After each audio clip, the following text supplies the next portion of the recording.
Students, आज हम पढ़ेंगे नाइट्रोजन बनाने की विधि। हम पढ़ रहे थे 15वें ग्रुप के एलिमेंट, ये वाला 15वां group, nitrogen, phosphorus, arsenic, antimony और बिस्मथ। तो इसमें हम किसका पढ़ रहे हैं? नाइट्रोजन का थोड़ा गुण पढ़ रहे हैं। वो भी क्या, नाइट्रोजन किस रूप में पाई जाती है? डाई नाइट्रोजन के रूप में, नाइट्रोजन गैस रूप में पाई जाती है। तो इस नाइट्रोजन को बनाने की विधि हम पढ़ रहे हैं।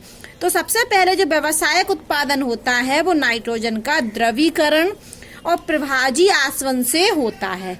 तो डाई नाइट्रोजन जो है, हमारी जो नाइट्रोजन है, उसका व्यावसायिक उत्पादन द्रवीकरण और प्रभाजी आसवन से होता है। और इसका बॉइलिंग पॉइंट होता है क्वथनांक 77.2 केल्विन।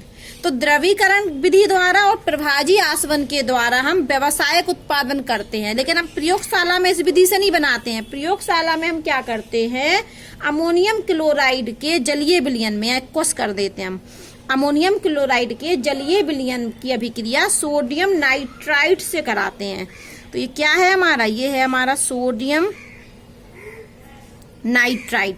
तो अमोनियम क्लोराइड का जलीय विलयन, एक्वस मतलब जलीय विलयन को हम किस में लेते हैं? इसको भी एक्वस मतलब अमोनियम क्लोराइड की अभिक्रिया जब हम सोडियम नाइट्राइट से कराते हैं तो ये हमारी नाइट्रोजन गैस बनती है। तो प्रयोगशाला में हम पहले तरीका है कि अमोनियम क्लोराइड का जलीय विलयन ले लें और उसमें सोडियम नाइट्राइट का जलीय विलयन मिला दें तो हमें नाइट्रोजन गैस मिल जाती है। दूसरी विधि और है, दूसरी विधि है हमारी अमोनियम डाइक्रोमेट। जैसे K2Cr2O7 होता है पोटेशियम डाइक्रोमेट, वैसे ही जैसे ये होता है K2Cr2O7, इसका नाम क्या है? Potassium dichromate. तो ऐसे इसका नाम होता है अमोनियम डाइक्रोमेट।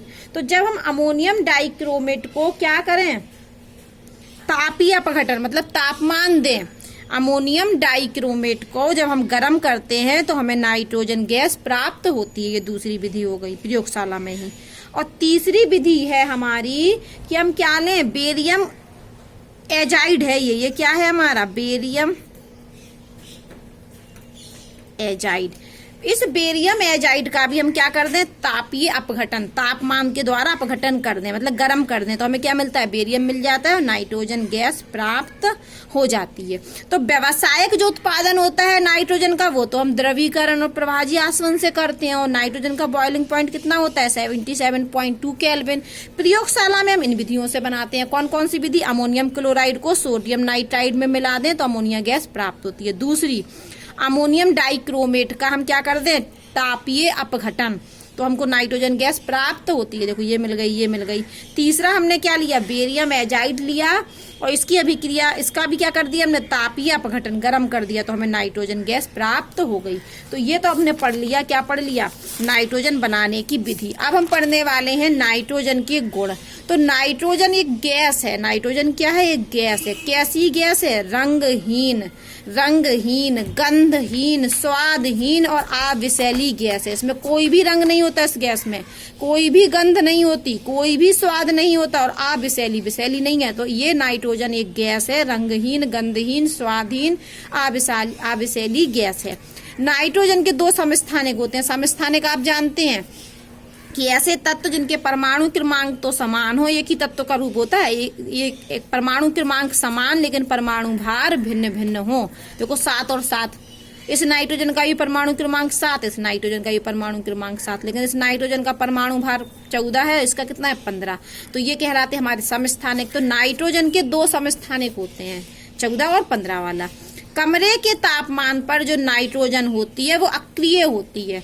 जो नाइट्रोजन जो रूम कमरे के तापमान पर अक्रिय होती है, मतलब कोई भी क्रिया नहीं करती है। क्यों नहीं करती है? नाइट्रोजन का मतलब है नाइट्रोजन ट्रिपल बॉन्ड जुड़े हैं, तो यहाँ पर इसकी जो बॉन्ड एनर्जी होती है वो बहुत ज्यादा होती है।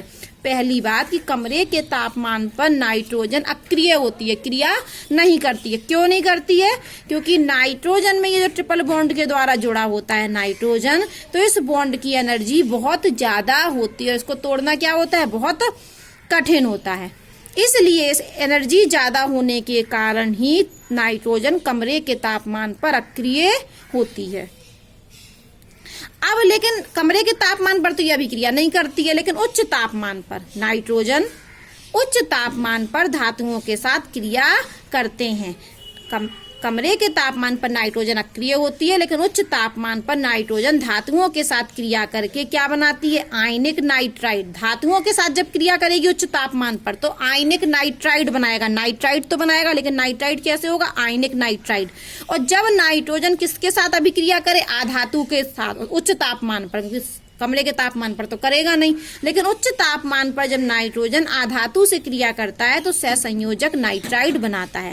कहने का अर्थ यह है कि उच्च तापमान पर नाइट्रोजन धातुओं और आधातुओं के साथ क्रिया करके नाइट्राइड बनाता है।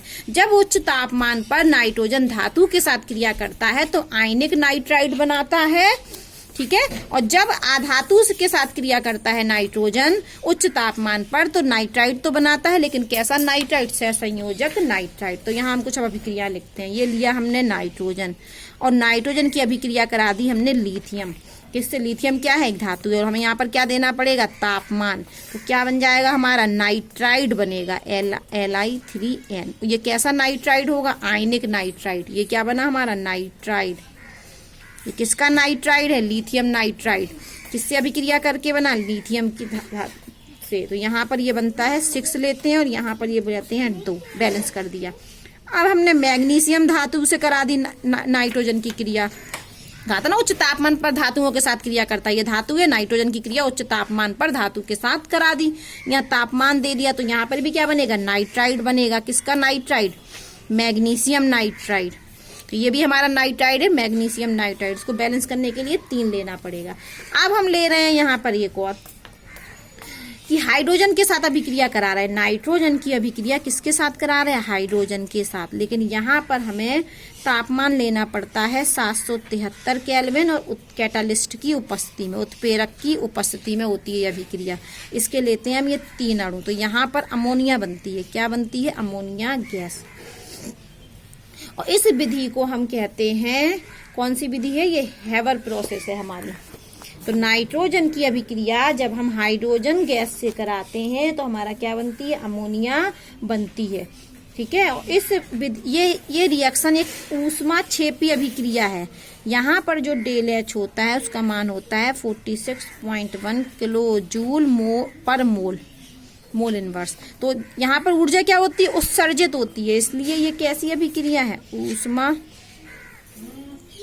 अभिक्रिया। उत्सर्जित नहीं होती है इसमें, उत्सर्जित ही तो होती है, ऊष्माक्षेपी अभिक्रिया है। एक और है, नाइट्रोजन की अभिक्रिया हमने किससे करा दी, ऑक्सीजन से। लेकिन तापमान देना पड़ेगा। देखो यहाँ भी तापमान ही दिया ही है हमने, तापमान तो हमें देना ही पड़ेगा, क्योंकि कमरे के तापमान पर नाइट्रोजन अक्रिय होता है। जो भी अभिक्रियाएं हो रही हैं सब में तापमान है। इस धातु के साथ अभिक्रिया किया, नाइट्राइड बनाया, तापमान है। यहाँ धातु के साथ अभिक्रिया किया, तापमान देना पड़ा। यहाँ पर अधातु के साथ अभिक्रिया कर रहे हैं, ये हाइड्रोजन के साथ और ऑक्सीजन के साथ, तो यहाँ पर भी हमें क्या देना पड़ेगा, तापमान। जब नाइट्रोजन हाइड्रोजन से अभिक्रिया करता है तो अमोनिया गैस बनाता है, और इस अभिक्रिया में ऊष्मा का उत्सर्जन होता है, इसलिए हम इसको ऊष्माक्षेपी अभिक्रिया कहते हैं। अब नाइट्रोजन की अभिक्रिया हमने करा दी ऑक्सीजन गैस से और तापमान दे दिया, तो यहाँ पर ये नाइट्रिक ऑक्साइड बनता है। क्या बनता है हमारा, नाइट्रिक ऑक्साइड बनता है। अब हमको पढ़ना है नाइट्रोजन के उपयोग, किताब में लिखे हैं। नाइट्रोजन का उपयोग हम मुख्यतः किसके रूप में करते हैं, किसका बनाने में करते हैं, अमोनिया बनाने में करते हैं, और नाइट्रोजन युक्त यौगिकों को बनाने में करते हैं, ठीक है। और ये वातावरण में कैसे होती है, अक्रिय होती है। इसका उपयोग कहाँ कहाँ और लिखा है, द्रव नाइट्रोजन का उपयोग। कौन सी नाइट्रोजन का उपयोग, द्रव नाइट्रोजन का उपयोग हम जैविक पदार्थों एवं खाद्य सामग्री के प्रशीतक के रूप में करते हैं, ठीक है।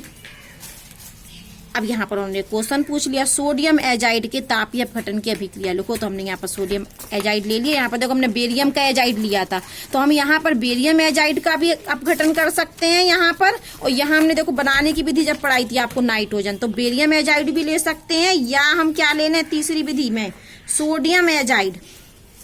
जब नाइट्रोजन बनाना है तो बेरियम एजाइड का यदि हम तापीय अपघटन कर दें तब भी नाइट्रोजन बनती है, और बेरियम एजाइड नहीं लेना हमें तो हम क्या ले सकते हैं, सोडियम एजाइड। इसका भी क्या कर दें, तापीय अपघटन, तो हमें क्या मिल जाएंगे, सोडियम मिल जाएगा और हमारी N2 गैस मिल जाएगी। यहाँ पे लेने पड़ेंगे ये 2, तो सोडियम एजाइड का भी जब हम तापीय अपघटन करेंगे तो नाइट्रोजन गैस प्राप्त होती है। या करके बेरियम एजाइड ले लें चाहे सोडियम एजाइड ले लें। तो यहाँ पर उन्होंने क्वेश्चन दिया है कि सोडियम एजाइड के तापीय अपघटन की अभिक्रिया लिखिए, तो लिख दें। तो क्या बनता है, नाइट्रोजन गैस बनती है।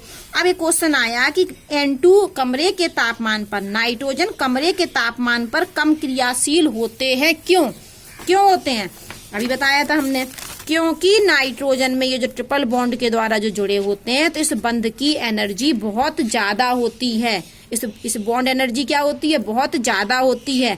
तो इसको तोड़ना क्या होता है, बहुत कठिन। इस वजह से कमरे के तापमान पर नाइट्रोजन अक्रिय मतलब बहुत कम क्रियाशील होता है, बॉन्ड एनर्जी ज्यादा होने के कारण। तो यहाँ पर आंसर क्या लिखना है आपको, बॉन्ड एनर्जी ज्यादा होने के कारण। नेक्स्ट वीडियो में हम अमोनिया बनाने की विधि पढ़ेंगे।